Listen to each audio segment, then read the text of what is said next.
A nightmare fire erupts in the Bronx. The 5-alarm inferno broke out just before 11 this morning at 333 East 181st Street. The building is a 19-story high-rise in Tremont, and some 200 FDNY members responded to battle the fire. This is a live look at the scene. The toll from this fire is both dreadful and historic. At least 19 people, including 9 children, died. 44 are injured, including 13 who what officials describe with life-threatening injuries. And a fire this deadly is almost unheard of in New York City. To give you some perspective, a total of 73 people died in fires in the city in all of 2021. We have team coverage of this fire catastrophe, from the victims to the survivors to the onset of the investigation. We begin tonight with Josh Einiger at the scene in Tremont. Josh? And Joe, we just heard from the mayor, the fire commissioner, the governor with an update on the investigation. The death toll does stand at 19, but we are expecting that it could rise through the night. Meanwhile, fire officials do believe a malfunctioning space heater is what sparked the fire that led to the worst loss of life in a New York City fire in more than 3 decades. Apartments. Everything in my apartment is black. The walls, the floors, my dog, my kids. So they just got us out just in time. It was instead the smoke, a thick column of smoke, black as night, that turned a 19-floor building into a death trap. An army of rescue workers pulled out one lifeless body after another, fruitlessly attempting CPR. But late this afternoon, the death toll approached 24, at the worst loss of life in a New York City fire in more than 3 decades. This is a horrific, painful moment for the city of New York. These babies coming out in stretchers, it's a hard thing to, to see, and it hurts. It was dark, full of smoke. I told her, you're not safe in your house. Come into my house, because I live on the upper floor. So we put wet towels and everything, and we went inside my bedroom because it was better for us to breathe. Delaney Rodriguez on the 12th floor made the decision to stay as well. The fire department eventually came and escorted her and her young daughter through the smoke and chaos below. They was trying to rescue more people, trying to give them CPR. And then we got to the point that I almost got lost because it was dark. And one of the fire department took my daughter away, and I got more panic because I don't know where's my daughter now. She was reunited. As a New Yorker, by the time you're able to be enrolled into school, you're learning about fire drills and fire safety. In predominantly low-income communities, fires and the fatality rates are increased amongst any other neighborhoods in New York. This fire that took place and took lives in the Bronx has been the worst fire that New York City has seen in over 3 decades. That is incredibly painful. 19 floors, every apartment was filled with smoke. And it wasn't the flames that killed them, it was the smoke. That smoke gets into your lungs and you cannot breathe. So I do want to say thank you to FDNY for rescuing those people, for getting out there and running into those buildings, running into those apartments and elevators and getting those babies out of there. Unfortunately, they were short of staff due to COVID. And they did say that if it wasn't for the shortness of staff, they could have saved a lot more people. Now, personally, I did not see the victims on the news. I had to do my own research. My heart was just so hurt by this. I just continuously would check up on the story, see the victims, and majority of the victims were Muslim West African people. And I said, well, that's interesting. You have one of the biggest fires in New York history. Why don't we know these people's names? Why don't we know their faces? Why don't we know ways in which we can reach out and help? This should be national news. We have not seen a fire like this in 3 decades. Why do I have to do research to find these people. They should be plastered all over the news like they plaster everybody else on the news. But the Muslim community is not happy about this. They're not happy. They feel like they are not seen, specifically the African Muslims. They feel like they are not seen. They feel like they are often forgotten about. However, the community did come together to support the families.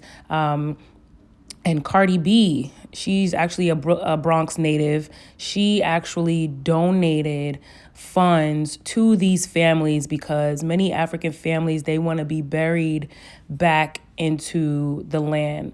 I believe they are from the Gambia, and they want to be buried in the Gambia. So obviously that can be very expensive when you have so many funerals and so many burials all at once. And Cardi B actually reached out and she said she would pay for it. So, you know, big shout out to Cardi for that. That's different. Like, she didn't have to do that. You know, I feel like I've gained a lot of respect for Cardi for this one because this one cut deep. A lot of those buildings in New York City are death traps. Ask anybody who lives in a high-rise building in New York and ask them what's their safety plan. It's God and a prayer. You know, you pray that the building doesn't set on fire. You pray that you can make it out on time. You got a prayer. Yeah, because there is no safety escape. There's no fire escapes. There's no sprinkler system. There's no, what's that called? Fire extinguishers. There's no escape. And a lot of the residents in this building said that the fire alarms, they went off often. So at this point, when they hear the fire alarms, they don't think emergency. They think, oh, there goes that faulty fire alarm again. And they turn their TVs up or they just continue to go to sleep.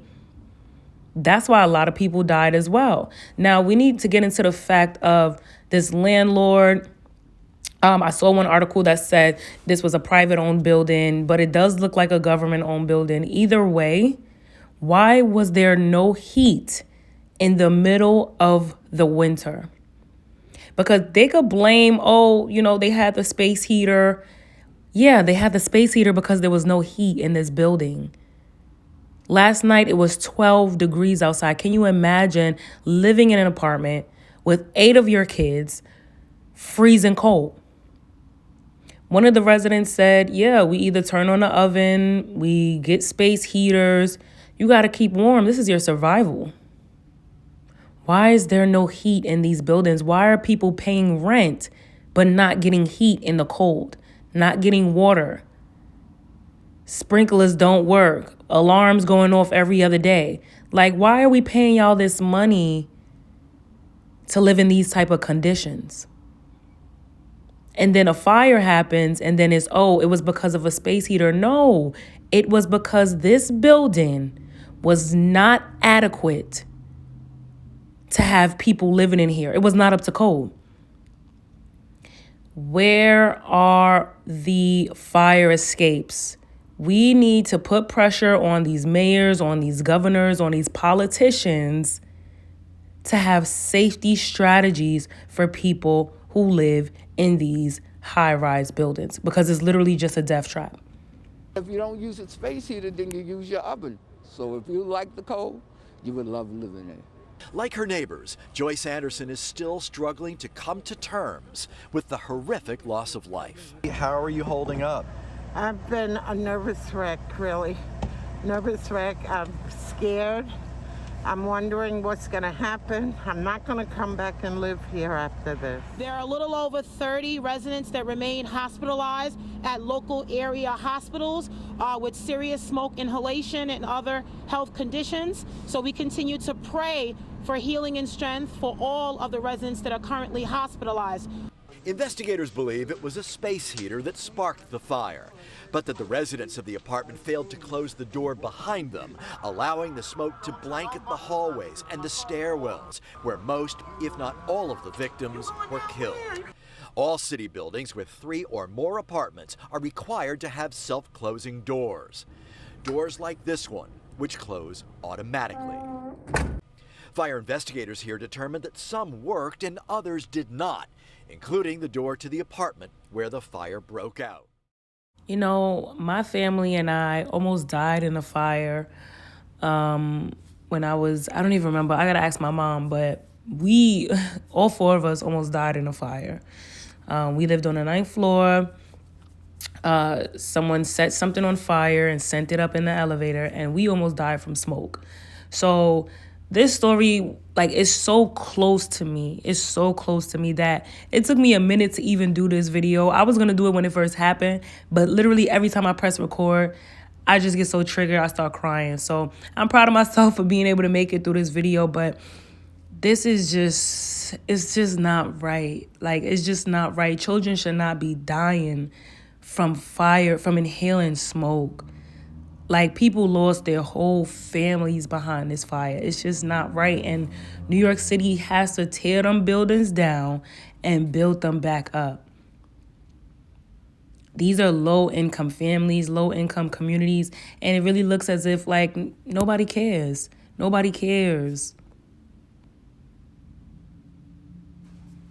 My prayers are with the people who are in the hospital suffering serious conditions. My prayers are with them. My prayers are also with the Muslim families who lost their lives, who lost loved ones. New York City, we got to do better.